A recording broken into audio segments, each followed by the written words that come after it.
स्वामी भक्तांनो, आजचा हा संदेश त्या प्रत्येकांसाठी आहे ज्यांच्या आयुष्यात विवाहाचा विषय वारंवार पुढे येतो, पण प्रत्येक वेळी काही ना काही कारणाने अडथळा निर्माण होतो. स्थळ जुळतं पण तुटतं, बोलणी होतात पण शेवटच्या क्षणी नकार येतो. घरात चिंता वाढते, मनात प्रश्न निर्माण होतात आणि आत्मविश्वास ढासळू लागतो. अशा वेळी अनेक जण निराश होतात, पण जेव्हा सर्व मार्ग बंद झाल्यासारखे वाटतात, तेव्हा श्रद्धेचा मार्ग उघडाच असतो. आणि त्या श्रद्धेच्या मार्गावर अक्कलकोटचे दैवत अनंत कोटी ब्रह्मांड नायक श्री स्वामी समर्थ भक्तांच्या पाठीशी उभे असतात. कारण स्वामी समर्थांनी दिलेला "भिवू नकोस, मी तुझ्या पाठीशी आहे" हा आशीर्वाद फक्त शब्द नाही, तर जीवनाला आधार देणारी शक्ती आहे. विवाह जुळण्यासाठी प्रभावशाली सेवा करताना सर्वप्रथम मन शांत, शुद्ध आणि विश्वासाने भरलेले असणे आवश्यक आहे. कारण केवळ पूजा नव्हे, तर अंतःकरणातील समर्पणच कृपेचे दार उघडते. दररोज सकाळी लवकर उठून स्नान करून स्वच्छ पांढरे किंवा पिवळे वस्त्र परिधान करावे. देवघरात स्वामींच्या प्रतिमेसमोर तुपाचा दिवा लावावा, अगरबत्ती अर्पण करावी आणि शांत बसून किमान 108 वेळा ओम श्री स्वामी समर्थाय नमः हा मंत्र जपावा. जप करताना आपल्या आयुष्यातील सुखी संसाराची कल्पना करावी.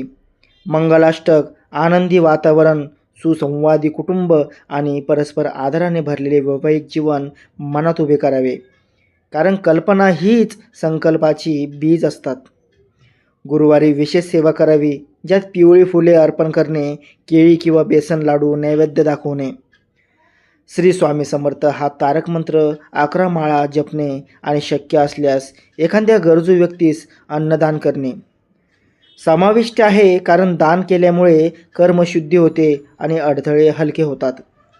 जर विवाहात दीर्घ विलंब होत असेल तर 11 गुरुवार व्रत संकल्पपूर्वक करावे, ज्यात सात्विक आहार, संध्याकाळी आरती, नियमित नामस्मरण आणि शेवटच्या गुरुवारी अन्नदान करणे आवश्यक आहे. पण या सर्व सेवेसोबत स्वतःमध्येही बदल करणे महत्त्वाचे आहे.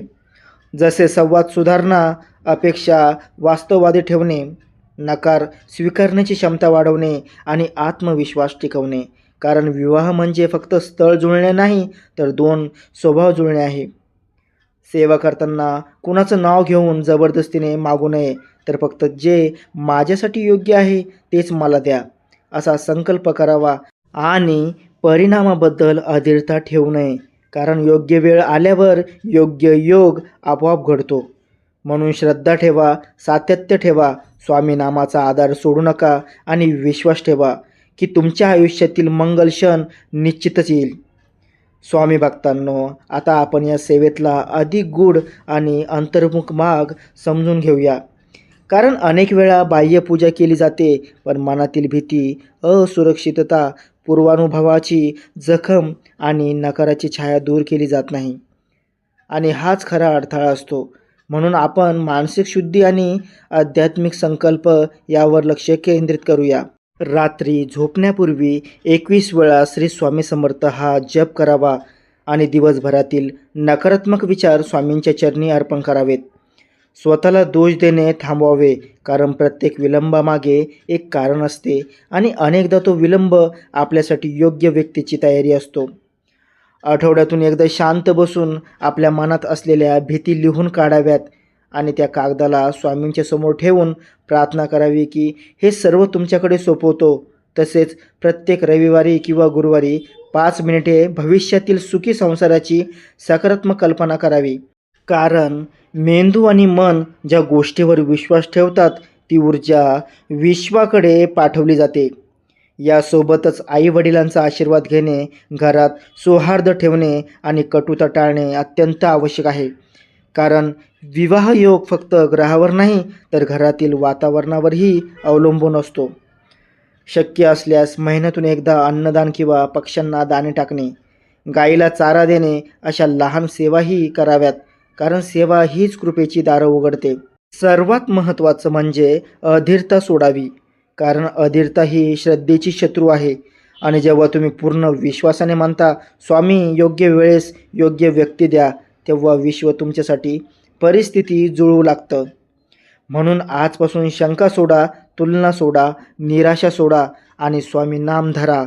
कारण स्वामी समर्थांचा आशीर्वाद एकदा मिळाला की अडथळे कितीही मोठे असले तरी मार्ग नक्की तयार होतो. स्वामी भक्तांनो, आपण अत्यंत प्रभावी 45 दिवसाची साधना, विशेष मंत्रशक्ती आणि अंतर्मन शुद्धीची प्रक्रिया जाणून घेणार आहोत. कारण अनेक वेळा आपण पूजा करतो, जप करतो, व्रत करतो, पण सातत्य नसल्यामुळे किंवा मनात शंका असल्यामुळे परिणाम दिसत नाहीत. म्हणून ही 45 दिवसाची साधना पूर्ण श्रद्धेने आणि नियमाने करायची आहे. सर्वप्रथम एक ठराविक दिवस निवडा. गुरुवार असेल तर उत्तम. त्या दिवशी स्नान करून स्वच्छ वस्त्र परिधान करा, देवघर स्वच्छ करा, तुपाचा दिवा लावा आणि अक्कलकोटचे अनंत कोटी ब्रह्मांड नायक श्री स्वामी समर्थ यांच्या प्रतिमेसमोर बसून स्पष्ट संकल्प करा की आजपासून पुढील 45 दिवस मी नामस्मरण, सकारात्मक विचार आणि सात्विक आचरण पाळणार आहे आणि माझा विवाह योग प्रबळ व्हावा ही नम्र विनंती आहे. त्यानंतर दररोज किमान 5 माळा ओम श्री स्वामी समर्थाय नमः जप करायचा आहे. शक्य नसेल तर 108 वेळा तरी जप करा, पण एकही दिवस खंड पडू देऊ नका. या काळात खोटं बोलणे, इतराबद्दल वाईट बोलणे, नकारात्मक चर्चा आणि स्वतःला कमी लेखणे टाळा. कारण शब्दामध्ये ऊर्जा असते आणि तीच ऊर्जा आपल्या भविष्याची दिशा ठरवते. दर आठवड्याला एकदा गुरुवारी पिवळी फुले अर्पण करा. शक्य असल्यास केळी किंवा गूळ चण्याचा नैवेद्य दाखवा आणि श्री स्वामी समर्थ हा तारक मंत्र 21 वेळा उच्चारून स्वतःच्या मनातील भीती स्वामींच्या चरणी अर्पण करा. 45 दिवसात किमान एकदा अन्नदान करा किंवा एखाद्या गरजू व्यक्तीला मदत करा. कारण सेवा हीच कृपेचा सर्वात जलद मार्ग आहे. रात्री झोपण्यापूर्वी 11 वेळा प्रार्थना करा. स्वामी, जे माझ्यासाठी योग्य आहे तेच मला द्या. माझा अहंकार आणि अधीरता दूर करा. या काळात तुमच्याकडे काही स्थळे आली तर घाई करू नका. शांतपणे विचार करा. कारण ही साधना केवळ विवाह जुळण्यासाठी नाही तर योग्य निर्णय घेण्यासाठी, मन स्थिर करण्यासाठी आहे. अनेक भक्तांच्या अनुभवात असे दिसून आले आहे की 45 दिवस पूर्ण झाल्यानंतर अचानक परिस्थिती बदलते. योग्य ओळख निर्माण होते, जुन्या अडथळ्यांचा गुंता सुटतो किंवा एखादं आधी दुर्लक्षित स्थळ अचानक योग्य वाटू लागतं. कारण आधी बदल बाहेर होत नाही, तो आत होतो. मनातील भीती कमी झाली की चेहऱ्यावर आत्मविश्वास दिसतो, वर्तनात शांतता येते आणि ही सकारात्मक ऊर्जा योग्य व्यक्तीला आकर्षित करते. या साधनेत सर्वात महत्त्वाची गोष्ट म्हणजे जबरदस्ती नाही. कुणाचं विशिष्ट नाव घेऊन मागू नका, कोणावर मानसिक दबाव आणू नका. फक्त प्रार्थना करा की माझ्या आयुष्यासाठी योग्य जोडीदार माझ्याकडे स्वतःहून येऊ दे. कारण स्वामी समर्थांची कृपा म्हणजे योग्य वेळेस योग्य गोष्ट घडणे. आणि जेव्हा तुम्ही पूर्ण समर्पणाने म्हणता, भिवू नकोस, मी तुझ्या पाठीशी आहे, हा आशीर्वाद माझ्यासाठी आहे, तेव्हा तुमच्या आयुष्यातील विवाह योग हळूहळू प्रकट होऊ लागतो. म्हणून आजच ठरवा, शंका नाही, भीती नाही, अधीरता नाही, फक्त श्रद्धा, सातत्य आणि नामस्मरण. आणि लक्षात ठेवा, विलंब म्हणजे नकार नाही, तो तयारीचा काळ असतो. आणि जेव्हा स्वामींची वेळ येते तेव्हा अडथळे कितीही मोठे असले तरी मार्ग स्वतः तयार होतो.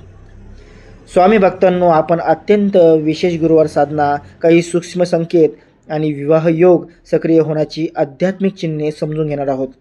कारण अनेक वेळा साधना सुरू केल्यानंतर काही बदल दिसू लागतात, पण लोकांना कळत नाही की हीच कृपेची सुरुवात आहे.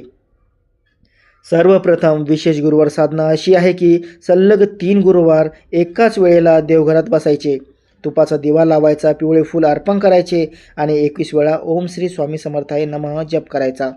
त्यानंतर डोळे बंद करून मनात विवाह मंडपाची शांत मंगल प्रतिमा उभी करायची आणि स्वतःला हसतमुख आत्मविश्वासाने भरलेले पाहायचे. कारण जे आपण स्पष्टपणे अनुभवतो ते विश्वाकडे शक्तिशाली संकेत म्हणून जाते. या साधनेदरम्यान जर तुमच्या आयुष्यात जुने अडकलेले प्रस्ताव पुन्हा समोर येऊ लागले, अचानक नवे लोक संपर्क करू लागले, घरात विवाहाचा विषय सकारात्मकतेने चर्चेला जाऊ लागला किंवा तुमच्या मनातील भीती कमी होऊन शांतता वाढू लागली, तर हे संकेत समजा की अक्कलकोटचे अनंत कोटी ब्रह्मांड नायक श्री स्वामी समर्थ तुमच्यासाठी मार्ग मोकळा करत आहेत. अनेक भक्त सांगतात की साधना सुरू केल्यानंतर त्यांना स्वप्नात मंदिर, दिवा, फुले किंवा मंगल प्रसंग दिसू लागले. हे नेहमीच भविष्य सूचक नसले तरी मनातील सकारात्मक बदलाचे घोतक असते. या टप्प्यावर सर्वात महत्त्वाचे म्हणजे तुलना थांबवणे. इतरांचे लग्न झाले, माझे का नाही असा विचार सोडणे. कारण प्रत्येकाचा काळ वेगळा असतो आणि स्वामी समर्थांची कृपा नेमक्या योग्य क्षणी फळ देते. या काळात घरात सौम्य बोलणे, आईवडिलांचा आदर करणे, राग टाळणे आणि शक्य असल्यास महिन्यातून एकदा अन्नदान करणे किंवा एखाद्या गरजवंत मुलीच्या शिक्षणासाठी मदत करणे अत्यंत फलदायी मानले जाते. कारण विवाहयोग हा केवळ ग्रहांचा नव्हे तर कर्माचा आणि सद्भावनेचा परिणाम असतो. साधना करताना कुणावर मानसिक बंधन टाकू नका. विशिष्ट व्यक्तीच मिळावी असा हट्ट धरू नका. फक्त इतकेच म्हणा, स्वामी जो माझ्या आयुष्यासाठी योग्य आहे तोच माझ्याकडे स्वतःहून येऊ दे. आणि परिणामाबद्दल अधीर होऊ नका, कारण अधीरता श्रद्धेची शक्ती कमी करते. जर कधी निराशा आलीच तर शांत बसून 11 वेळा श्री स्वामी समर्थ म्हणा आणि स्वतःला आठवा की भिवू नकोस, मी तुझ्या पाठीशी आहे. हा आशीर्वाद तुमच्यासाठीच आहे. लक्षात ठेवा, विवाह हा केवळ सोहळा नाही तर 2 आत्म्यांचा प्रवास आहे. आणि स्वामी समर्थांची कृपा मिळाल्यावर हा प्रवास योग्य दिशेने सुरू होतो. म्हणून श्रद्धा कायम ठेवा, सातत्य ठेवा आणि जेव्हा योग्य वेळ येईल तेव्हा तुम्हालाच आश्चर्य वाटेल की गोष्टी किती सहजपणे जुळून आल्या. स्वामी भक्तांनो, जर हा व्हिडिओ तुम्हाला मनापासून आवडला असेल, यातून तुम्हाला सकारात्मक ऊर्जा आणि श्रद्धेचा आधार मिळाला असेल तर कृपया व्हिडिओला लाईक करा. ही माहिती इतरांपर्यंत पोहोचावी म्हणून नक्की शेअर करा. तुमचा अनुभव, प्रश्न किंवा मत आम्हाला कमेंटमध्ये जरूर कळवा. आणि अशाच आध्यात्मिक व प्रेरणादायी व्हिडिओंसाठी आपल्या चॅनलला सबस्क्राईब करून बेल आयकॉन दाबायला विसरू नका. श्री स्वामी समर्थ.